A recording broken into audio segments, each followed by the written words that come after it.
Hello, Taylor Elwood here, and welcome to the latest episode of the Magical Experiments podcast. In this episode, I'm going to be doing a solo monologue where I am talking about the power of letting go of willpower from magic. Now, if you are on YouTube, go ahead and please like and comment, subscribe, so you can get notified when my videos go up. If you are on Substack, please share, heart, and restack this, as this is cutting edge work that we're exploring. And anyone who's familiar with my work knows that Magical Experiments is about cutting edge innovation in magical practice across pop culture magic, space time magic, inner alchemy, spirit work, and just the overall process of magic. And I'm going to be continuing to put out more material along those lines. And part of that comes right down to a fundamental reorientation around how I practiced magic. In 2017, I had an experience where I was doing a lot of wealth magic, trying to force very specific results into place, and everything fell apart. Nothing worked, no matter what I did. And it felt like I was going up against a current. And it turned out that I actually was. That astrologically, I was going through a Neptune cycle. And it basically drowned me. I could not get things to work. I could not get the results that I wanted. Now, I know that a lot of people out there in the magical community will talk about how they get results all the time. And I do talk a fair amount about the successful results that I get. But anyone who knows me also knows that I talk about what doesn't work and why and when. And I do it from a place of taking responsibility. Like with the Neptune work, the honest truth is I was trying to fight against a current. And instead of looking at it and being like, I need to take this current and adapt it and work with it, no, I kept trying to push against it. And I was arrogant enough to think I could do it. And it was a really humbling lesson. I think that one of the most important things that we as magicians can do is take ownership of where we aren't always successful in our magical work. Because when we get into this idea that, like, oh, we always have to be successful, that's just playing a front game. And I'm not here for that. As a magical practitioner, I've done a lot of work over the years, and sometimes that work has worked out excellently, and sometimes it hasn't. Sometimes it has absolutely bombed.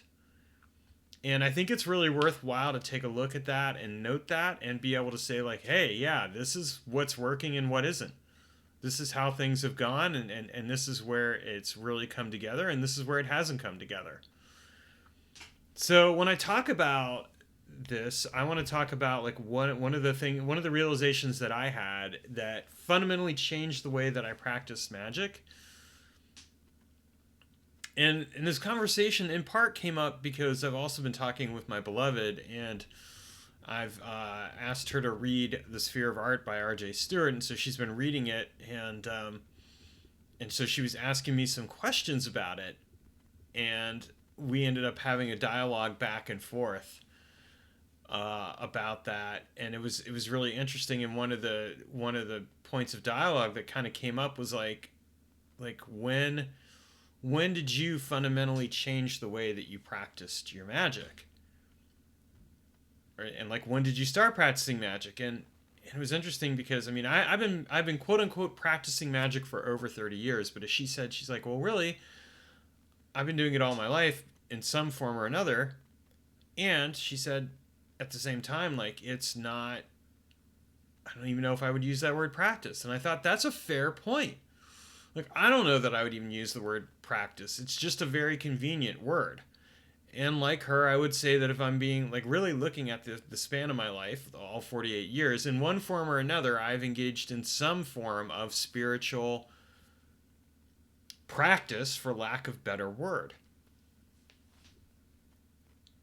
So there's that aspect. And I'm kind of curious for those of you who are out there, like, how do you define like what you do? Is a magical practice? Is it something else? Are we just using a word that is very convenient to use, or is there some other way that we would describe it? I'm going to come back to that as a theme later on down the line. because I think it's worthwhile to explore. Like, what is it that we're actually really doing? What does that mean? For purposes of this episode, though, what I want to talk about is the fundamental shift that I underwent. Back in 2017, I was doing all this magic to try and get my business at the time to really take off. I decided to do a deep dive into online marketing. What I hadn't realized with online marketing is that I needed to actually either A, be prepared to go into a lot of credit card debt, or B, like fundamentally have some money saved up for what I was going to be doing, which was online advertising.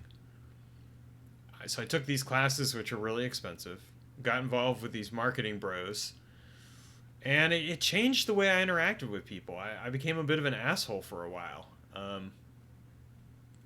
And I fully own that. Again, that was me. Like, I was trying to emulate these people, which really kind of just speaks to kind of like a lack of, I don't know, like kind of like a lack of integrity on my part, because I was trying to be like these people. And I recognize that now. I own it. It cost me a friendship. It cost me a couple of other things. And at one point I had someone who was a fan of my work who finally like wrote back and said, like, Taylor, I don't like who you are becoming. I'm not going to unsubscribe from your newsletter, and here's why. But like the way that you're going, I probably would unsubscribe if you continue going down this path. But I understand what you're trying to do, and I think like you need to like really take a pause. And I read that, and it was hard. And then I was like, this person's right. There's something being said here. And it was similar along the lines to something that my ex-friend had said to me as well. So I really had to sit with that and recognize, like, oh, the way that I'm showing up in the world is not like really in a good way. And that was the start of a journey that I'm on, that I'm continuing to be on. But it was the start of a journey that has fundamentally changed my life in some great ways, in some ways that have been challenging. I would say that was kind of the root of it, because I realized that the problem that I had was that I was trying to brute force my way through magical work. I was trying to brute force results. And you might say, well, come on, Taylor, you've written How to Troubleshoot Magic and all that. One, I want to note that I wrote that book after that experience. But two, I want to note that like there is so much of a contemporary meme and an idea around will and magic. And it all comes back to Crowley, right? Magic is the art and science of causing change to occur in conformity with will. Now, I don't know what Crowley really meant by will, and honestly, I could care less, because dude's dead and is irrelevant at this point. It has been for a long time. I know Thelemites might take exception to that, but like, why? Why are you still focusing on the written works of somebody who has almost been dead for almost 100 years now? I don't know. I don't get it. And I don't really care either. But what I do care about is the fact that that word will has created a really interesting problem in contemporary occultism. And it's a problem where the idea is like, oh, like you can just kind of like force changes into place. You can force results into place and get what you want. I see it in contemporary chaos magic. I see it in a lot of other circles. I see it with grimoire magic. I see it just kind of like in general. Like this focus on, okay, it comes right down to the human being, the human person being the person who's going to command all the forces of the universe and force things to happen. And maybe that's not what Crowley meant. Who knows? Again, not really a concern of mine. But that word will, or kind of ties into this psychological notion of willpower and the idea that like you can brute force things through willpower. Well, here's another hard truth. For the most part, willpower is not nearly as powerful as you think it is. It's part of your decision-making process, and if you have, we'll just say, made 5 decisions in the early morning from like what you're going to eat, what you're going to wear, are you going to stretch today or anything like that, and you haven't like created like a seamless flow, you're actually using up a lot of that willpower just to make those decisions. And every decision you make after that incrementally decreases the effectiveness of your will. And this is something that in modern magic we seem to have not picked up on. this goes really back to something I'll talk about more, which is like in another video, which is like the power of habit, and how habit, when it is integrated into magical work, can actually make your magical work a lot more effective. Again, we'll get into that in a later episode, but I think it's fundamentally significant that the way we do our magical work is it's powerful. It's powerful when we let go of will. And that's what I did. I realized that the will-based model of magical work was not working. Here I was trying to force my will on the universe back in 2017 and encountering a significant influence that was working against that, and I was not able to overcome it. I wasn't able to force it to work for me. I was not able to get what I wanted. It was a humbling lesson. It was a powerful lesson. It taught me a lot about like what I needed to change in magical work. And one of the things that I fundamentally started doing was looking at how I could draw upon the available influences to work with them instead of against them. And to, instead of trying to coerce things into place, working from a relational perspective. I'd already been doing the relational approach with spirits all along, but I had not been applying it in certain other ways. And I learned that. And one of the ways that I learned it was through reading The Sphere of Art by R.J. Stewart and fundamentally taking in those lessons and then applying it. And I felt fortunate that, at the time I was studying under RJ anyway, like starting to go in more deeply into some of his work. So it was a natural segue, but it really caused me to look at the idea that instead of trying to force my way onto things, that maybe what I needed to do was just change the fundamental orientation around how I think about magic. What I did is I started to look at it from the perspective of let go of will. I actually don't need to make will part of this equation. And I think that the will is actually an ego construct. Like, we want things to be a certain way. Now, some people will say, but Taylor, you're still doing results-based magic. Don't you want things to be a certain way? And I'm like, yeah, I still do results-based magic, although it's not as important now because a large part of it is actually more along the lines of a process approach to magic. I've started to really fundamentally look at the overarching process, and I treat the result as part of the process. I've talked about this before. And when I treat magic as a process, what it does is it fundamentally changes the way that I think about magic, because I'm not trying to get to a specific outcome as much as I'm trying to create an overarching process, what I call magic by design. And it's the idea that I'm trying to design my life overall. And again, not with like an attachment to a specific result. It's not applying will. It's more along the lines of I have a sense as to how I would like my life to unfold. And I am willing to put into place the necessary pieces to get me where I want to go. And I recognize that there's going to always be unknown variables, and that the ideal thing is to approach this from a place of event plus response equals outcome. There's an event. I choose how I respond. I operate from a place of choice, not necessarily from will, but just like, how do I want to respond? How do I choose this response? And then I use that to help create the outcome, with the understanding that the outcome will necessarily change the rest of the process, and that there's this continual iterative flow between process and outcome that affects the overall experience and allows me to gradually change and transform the experience in a very powerful way. When we look at magic from this perspective, what we're really looking at is letting go of like an I-centered approach to magic and kind of creating a collaborative approach to magic, which really factors in everything around you and makes it part of the equation and is open to the influences of whatever is around me in a way that says kind of like, okay, these influences might have more information, might have something I need to know, and this could steer and transform the way that I do this magical work. So I let go of will. And part of this was through learning the sphere of art practice and starting to do it every day.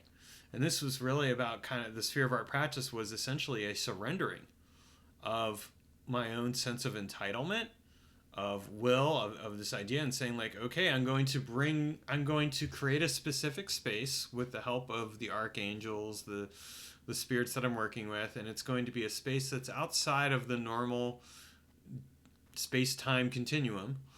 And what I'm going to do is I'm going to bring into that space like the overall design, but then what I'm going to do is I'm going to essentially put everything into place, connect with, and use it to connect with what is outside of the sphere, and kind of direct and shape it, but do it in a way where it's collaborative with the forces that are within, and it's open to receiving the information. And I'm not attached to the outcome. Instead, I'm kind of like a person that's on a stream, and I'm on a boat, and I'm paddling when I need to, and then I'm stopping when I don't, and letting the current carry me where I need to go. And when I do need to paddle, it's usually kind of like, okay, how can I paddle with the least amount of effort? Not about will, it's about creating an overall experience where I just gradually move my way into the overall desired result. And I'm open to letting go of the need to know. And I think this is kind of the difference really, is that like with will-based magic, it's kind of like, well, I need to know. I need to know where things are going. I need to know how things are going to happen in a way. And this is interesting because I also talk about like the concept of understanding magical work, and I'm definitely not a fan of the you don't need to know how magic works crowd. I don't believe in that. But it's more along the lines of, when I say like understanding how magic works, it's like understanding how, okay, I have this influence here. I'm coming into play with it. I don't necessarily know all the answers, but I can contact that influence, connect with it, and kind of have a back and forth, and then make adjustments and changes. Whereas if I don't even know what I'm doing, then I'm kind of operating in a place where it's kind of like the Titanic hitting an iceberg, and yeah, maybe hoping that the iceberg doesn't sink the Titanic. Well, we already know what's going to happen there, don't we? So when we talk about this idea of letting go of will, it's essentially letting go of the need from an ego perspective to have control, to be like it has to be this way. Instead, it's like, okay, I'm gonna bring what I want to these different influences. I'm going to work with these influences. I'm going to be open to the information they receive, and I'm going to adjust and adapt to the circumstances that come my way. I'm going to accept and be curious about the unknown. I don't have to try and force things to conform with my ideal state of reality. Instead, what I can do is I can adjust and adapt to what is coming my way and turn that into an asset that works for me and with me to help create the reality that I want, with the understanding that even the creation of that reality is going to bring new changes. It's also looking at the idea that we're not just looking at the result itself, we're looking at what comes beyond the result. Because again, a lot of times what I see is this focus where it's kind of like, okay, you hit the result. Okay, great. And then that's it. You're done. But it's like people who do money magic, right?